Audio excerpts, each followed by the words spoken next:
ลาหมู่บ้านเจ้าบ่าวมาเจ้าผู้สาวงามบ้านตะเลงเพื่อนกะเอาน้ำเนี่ยทุกคนเลยตอนหับหมู่บ้านเจ้าบ่าวมาทุกคนละลายคนกับหิวเขาหิวน้ำนี่ผู้สาวละลายคนก็เจ้ากะมาเอาน้ำเลยทุกคนเลยเป็นตามประเพณีบ้านเฮาชุมพรบรูมังกรเลยพี่น้องหมู่เจ้ามาเลยดิ ไปทานแต่โดนแล้ว ไปโดนแล้วพาเทมอเช้านี่ท่านได้มาเลยอันนี้ก็เจ้ากันยังกินน้ำก่อนทุกคนเลยกินเขายังบ่ได้เลยพี่น้องมีแต่กินน้ำก่อนนะทุกคนเลย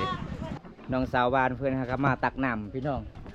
เมื่อนี้มีงานแต่งบ้านลาวเด้ทุกคนเลยสุสานน้องลายเลยพี่น้องเลยน้องก็ไปตักน้ำอีกเพื่อติดต่อน้องก็เป็นง่ายเลยพี่น้องเวลาน้องมีเน็ตน้องก็ขึ้นปีนภูเขาเอาตอนนี้บัมตาเอาเฟียดเวลาเขาเจ้ามาฮอดเฮือนฮอดซานนี่ก็คือเขาเจ้าต้องอาบป้อนซีนก่อนนะทุกคนเลยป้อนซีนป้อนอาหารป้อนเหล้าไปพร้อมมันเป็นตามประเพณีบ้านเฮาเด้อพี่น้องแปลกหลายเลยพี่น้องเลยเพื่อจะได้เข้าจุดนี้กับแม่นเรื่องง่ายพี่น้องตอนนี้ผู้สาวกาซิเย็นให้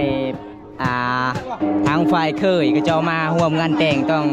เวลาทำอะไรขึ้นจุดนี้ต้องเย็นเหล้าจกนึงแล้วก็มีซีนตอนหนึ่งนะทุกคนสาวบ้านก็เจ้ากาซิเกียมโตตัง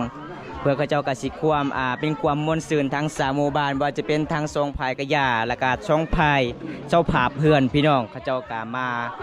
ฟ้อนลำวงเวลากลางคืนทุกคนเป็นตามประเพณี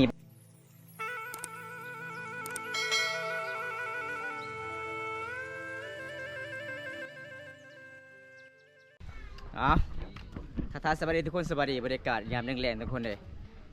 ตอนนี้บอมตาก็อยู่ที่หมู่บ้านตะลิงพี่น้องบอมตากลับไปเบิ่งงานแต่งในเขตชนบทหมู่บ้านนี่ทุกคนเลยกระจอกสิเฮ็ดงานดอกงานแต่งหมู่บ้านเจ้าบ่าวเข้าสู่หมู่บ้านเจ้าสาวบ้านเจ้าบ่าวมาจากบ้านประตุยอาตาดชุมพาวตะอุยอันนี้ก็คือชุมพาวมังกรหมู่บ้านตะลิงนะทุกคนเดี๋ยวบอมตาก็สิพา FC นะครับชมงานแต่งประเพณีชุมพาวบรูเฮ็ดนี่ก็คือแบบใดเด้อทุกคนเอาจะได้ครับติดตามชมกันเลยทุกคนฝ่ายคนงามหมู่บ้านตะเลงเพิ่นก็ใจดีพี่น้องมาเยี่ยมมายามเพิ่นเห็นเฮามาเยี่ยมมายามในงานแต่งเพิ่นก็สิรักข้าวต้มให้เอกกับกล้วยทุกคนเลยสมมุติว่าคันเฮายอกแขกนี่เขาเจ้าบ่หายบ่น้องบ่หายเนาะมันเป็นตามประเพณีบ้านเฮาเนาะโอ้อันนี้คือสาวบ้านบ่ได้พอเป็นสาวผายทุกคนเฮือนอยู่ศาลอันนี้เป็นเครื่องเสียงในงานดองเวลาก็ฟ้อนลำวงอยู่จุดนี้บ่แสดงว่าเจ้ากลางคืนนี่ฟ้อนลำวงแอลออนเลยเนาะเริ่มให้อดจ่าเลยก่อนไหมเออโดยไอแม่เพื่อนว่าเมื่อนี้บ่มีหยังเด็กกินน้ำกันเฮ็ดกินน้ำกันเด้อลูกเด้อวันไหนก็ให้เกี่ยงคอยพนอกก็ให้จ่าเตียวคอยเดินจ่าก้อยครับทุกคนเดี๋ยวบอมตากะอัปเดตให้ไอซีนำชมในงานแต่งชนบทหมู่บ้านตะเลงพี่น้องเมื่อนี้กะบางคนกะขายเครื่องคองละเล็กละน้อยเด้อทุกคนผู้สาวละลายคนก็จะมาใส่เวียกใส่งานเด้อทุกคนมีที่สาวสวยเลยทุกคนเลยเพราะว่าเฮามาเขตชนบทนี่เจ้าภาพเพื่อนต้องเอิ้นขึ้นศาลก่อนอันนี้คือมีแต่ผู้ใหญ่ทุกคนเอาไปบอกทุกคนเอาเสาพายเมื่อนี้สิเมื่อไรเนี่ยเสาพายเนาะเจ้าเนาะนี่บอกพี่น้องชนบทบ้านเฮาเป็นความตามประเพณีชุมพรบรูมังกรด้วยทุกคนแขกมาเยี่ยมมายามเพิ่นก็ต้องย่อพาเข้าให้กินมีกล้วยมีข้าวต้มไปฟอม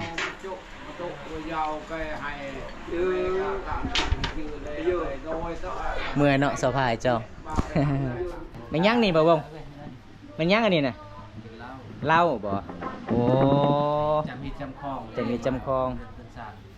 เวลาเขามาบ้านเฮาขึ้นเฮือนขึ้นศาลต้องมีตัวนี้เราสำคัญที่สุดเนาะโอ้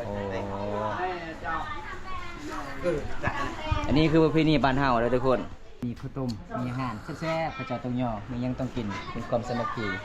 ตามชุมพรบรูบ้านเฮาเลยทุกคนนี่คือสภาพเพื่อนเพิ่นการต้อนรับเป็นอย่างดีเอาจัดก่อนบ่บงจัดเลยได้เราได้ขวดได้แน่หรือบ่เจ้าอีกนิดเดียวสิพายซื่อมีงานดอกลูกสาวเพิ่นขอให้บ่ให้เจ็บบ่ให้ไข้ขอให้เป็นผู้เดียวมีเดียวฮักเพลงตลอดไปนี่แหละทุกคนประเพณีบ้านเฮาชุมพรบรูอันนี้คือแกนคูนอันนี้ใบผูทุกคนสิ่งที่ปะบ่ได้เลยประมาณสักนี้แหละพี่น้องเอ้ยนี่หลังจากเอากินข้าวกินน้ำอันนี้ประเพณีบ้านเฮาสิ่งที่ปะบ่ได้เวลางานดองอันนี้กล่องอันนี้ของทุกคนเลยเวลาเจ้าสาวเจ้าบ่าวมากเจ้าจุ่มตีใดเลยทุกคนประเพณีของบ้านเฮาเป็นยังไงเนาะสาวพายเป็นยังไงเจ้าบ่าวยังทันได้มาเลยบ่แม่นเจ้าเฮ็ดผิดบ่มื้อนี้บ่ไอ้มันเจ้ารักข้าวต้มบ่ให้อ้ายคือเจ้าบ่มาเลยมื้อนี้นะบ่ได้เฮ็ดผิดหยังเลย แสดงว่ามื้อนี้เขามา100บ่100%เลยเขามานะอ๋ออันนี้ผู้สาวเนาะมีสาวน้อยสาวใหญ่มีแต่คนงามๆเลยพี่น้องสาวบ้านตะลีกเนี่ยพี่น้องอันนี้เป็นสาวบ้านเขาเจ้าก็มาซอยเวียกซอยงานในงานดองตัดยามตอนเช้าสาวบ้านเขาเจ้าก็รอท่าหมู่บ้านจะเบามาเดี๋ยวทุกคนเขาเจ้ามาร่วมงานแต่งหมู่บ้านมาจากบ้านประตูอาตานของชุมพรตัวหลังจากหมู่บ้านมาแล้วก็คือเขาเจ้าต้องอยู่ในห้างจุดนี้พี่น้องประเพณีบ้านเฮาต้องเฮ็ดห้างแบบนี้พี่น้องเอ้ยเห็นบ่หลังจากเขาเจ้ามาเขาเจ้าต้องป้อนซีนแล้วก็มีเหล้าเย็นหมู่บ้านเจ้าบ่าวเขาเจ้าก็มาหอดจุดหมายปลายทางเอาเด้อทุกคนตอนนี้ก็เวลาประมาณ3 โมงแรงแล้วพี่น้องเขาเจ้ากะสีมาเฮ่เจ้าสาวไปเฮือนอีฝอยเมย์มันเป็นตามประเพณีของชุมเผาบรูมังกรป้าเขาเจ้ามา2 คันรถใหญ่เลยทุกคนเลยเดินทางมาแต่บานประตูอาตานเลยทุกคนนี่สาวบ้านเขาเจ้ามาเต็มละลายคนเลยทุกคนเลยเพื่อสิหัวหมู่บ้านนี่กับบ่แม่นเรื่องง่าย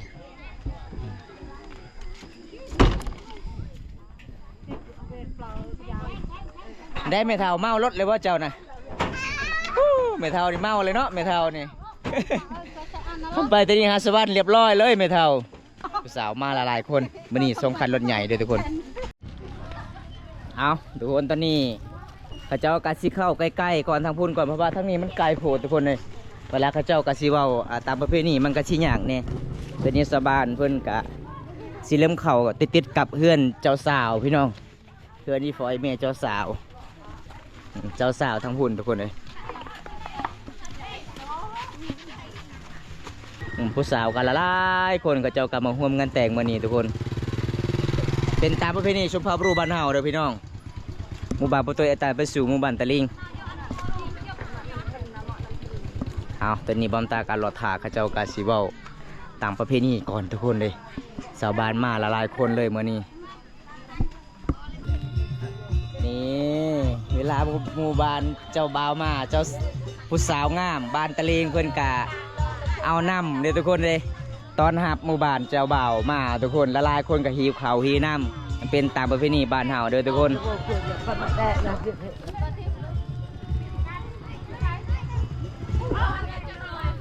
ไม่ใช่เจ้าสาว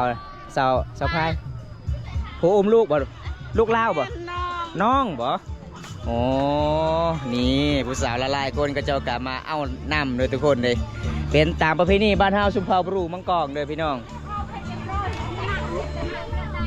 ดีใจเนาะหมู่เจ้ามาเลยดิไปโดนแล้วพาเทมเซานี่ท่านได้มาเลยตอนนี้จนหอดเวลา3 โมงเลยได้ตอนนี้นะป้างามขนาดเลยสาวฝ่ายเพิ่นนุ่งสินฟ้ามังกรพี่น้องสาวพามังกรต้องนุ่งสินชุมพรมังกรเลยทุกคนรถกะมาแล้วพี่น้องสาวบ้านกะมาเมื่อนี้ผู้สาวมาละลายได้พี่น้องสาวโตยกับสาวเผามังกรทุกคนเลย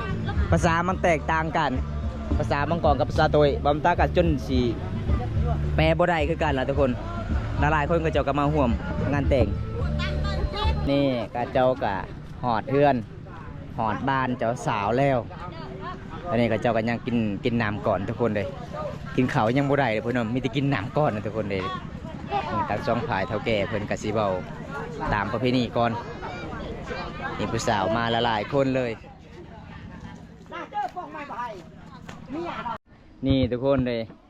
น้องสาวบ้านเพื่อนครับมาตักน้ำพี่น้องเมื่อนี้มีงานแต่งบ้านลาวเด้ทุกคนเลยน้องบุมีรถน้องก็เลยอองแบบนี้ยังบ่มีรถไปบ่เจ้าคือบริสุทธิ์คอยไปส่งบ่เห็นเจ้าบ่เห็นบ่โอ้ทุกคนสงสารน้องหลายเลยพี่น้องเลยน้องก็ไปตักน้ำอีกจักสมองจะไปพอ2 สมองบ้าเมื่อยลายพี่น้องอันนี้คือน้าสาวเพิ่นกะนอนพักผ่อนหาก็แล้วคือให้คือส่วนโดนเติบอยู่เนาะ2 ชั่วโมงเพื่อสิฮอดบ้านบ่าวใส่บ่าววงบ่ได้ซอยเจ้าเลยบ่อ่องบ่ได้ซอยอยู่เนาะโอ้ น้องจนหิวน้ำมาหอดเดือนหอดสารนะทุกคนมื้อนี้ก็มีงานแต่งในหมู่บ้านของน้อง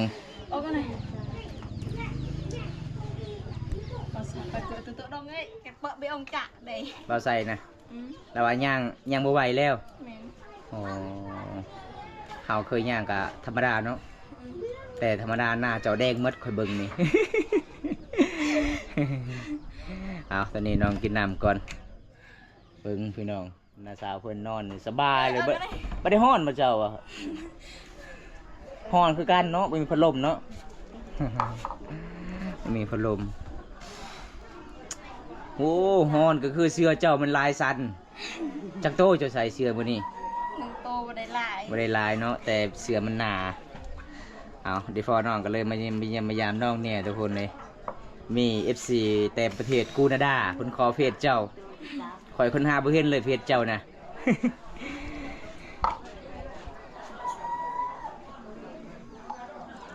ก็มันจักตุกเต่าจะไปตักมันนี่เฮาบ่10ตุก10ตุกก็คือประมาณ10ปลายกิโลแล้วทุกคน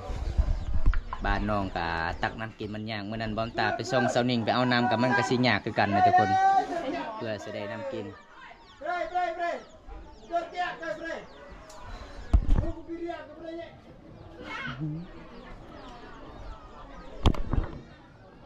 น่าเผ็ดไหมเละที่ไทยเอ็ดเลย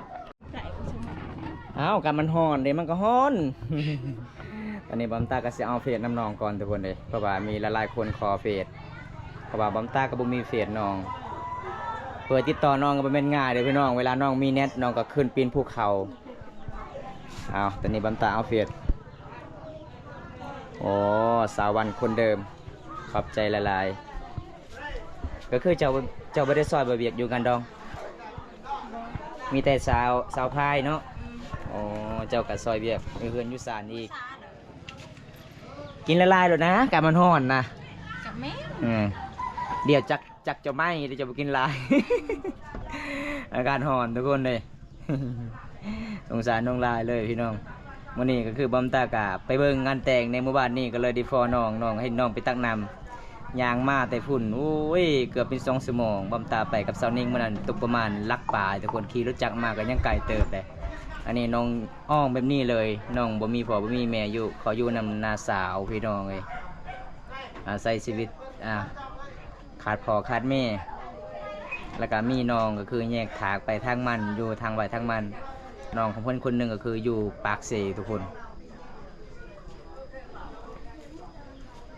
เมื่อคืนนี่จะไปลิ้นมาโทรศัพท์อยู่ภูเขานะมีเน็ตมาที่ไซได้เงินมาที่ไซซื้อนะเชื่อมติมูเนาะโอ้บ่มีเน็ตก็เลยขอเชื่อมน้ำมู 11 โมงเนี่ยนั่นคือว่าเส้น เวลาจะไปลิ้นโทรศัพท์จะย่างเอ้าโอ้ตอนเช้านี่เจ้าก็ไปลิ้นบ่คอยถามเสาร์วานเสาร์พายว่าเจ้าไปลิ้นโทรศัพท์อยู่ภูเขาแล้ว เอาทุกคนวันนี้ตอนนี้ก็คือบอมตากาซีลงไปเบิ่งงานแต่งก่อนพี่น้องเอ้ยบายบายเด้อสาวานบายบายเด้อผู้สาวเด้อเอาไปทางใดใช่ละ เมื่อบ้าน เอาเมื่อไรเมื่อเฮ็ดยังเด้อเนี่ยนะเอาทุกคนชาวละไปแล้วเด้อทุกคนเด้อผู้บุอยู่ว่าจะบายบายแหละ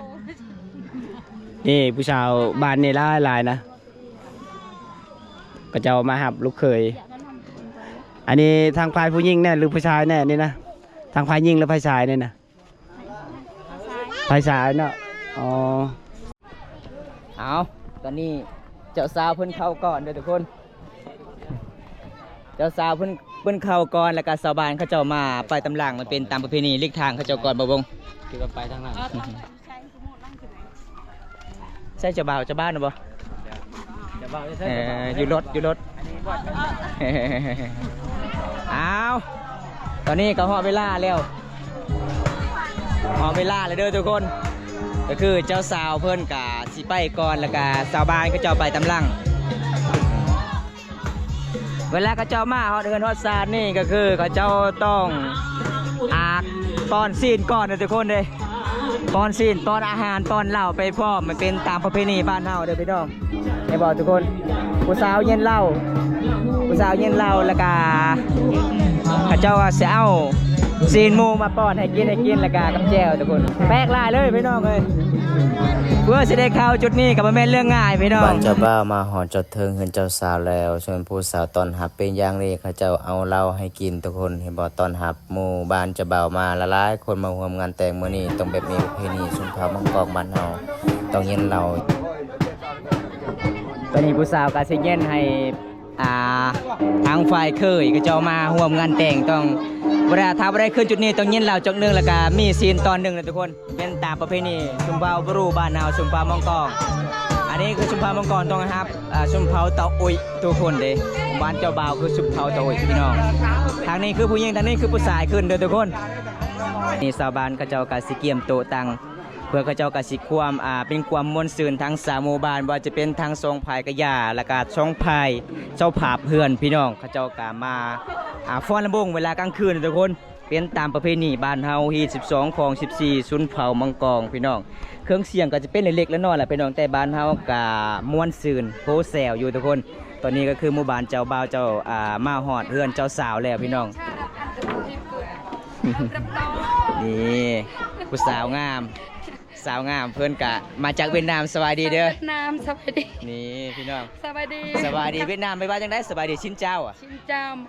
คัดคอเลย โอ้ แต่ว่าหมดกินเบียร์กินเหล้าเมื่อคืนเนี่ยแต่บักบ่ได้มันคัดคอ อ๋อเจ็บคอเนาะ มันเจ็บคอ เลยบอกมื้อนี้เป็นสาวเมค่าอีก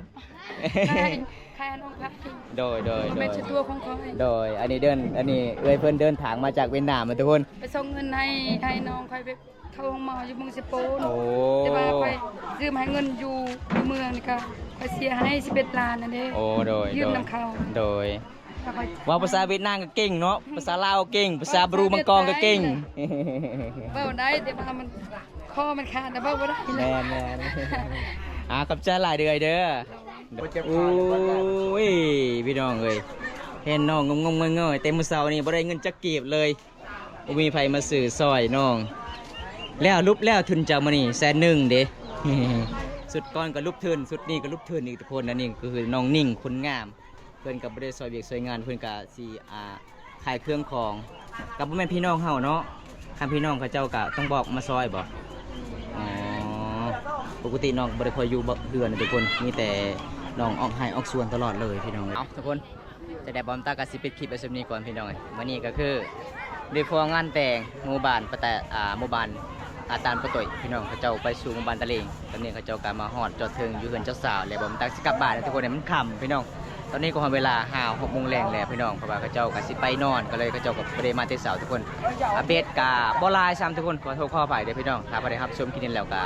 ฝากกดไลค์กดแชร์กดติดตามฝากเป็นกำลังใจบอมตาให้คลิปต่อไปพี่น้องคลิปหน้าก็พบกันใหม่ขอกล่าวคำว่าสวัสดีครับผมบ๊ายบายไปกันเด้อทุกคน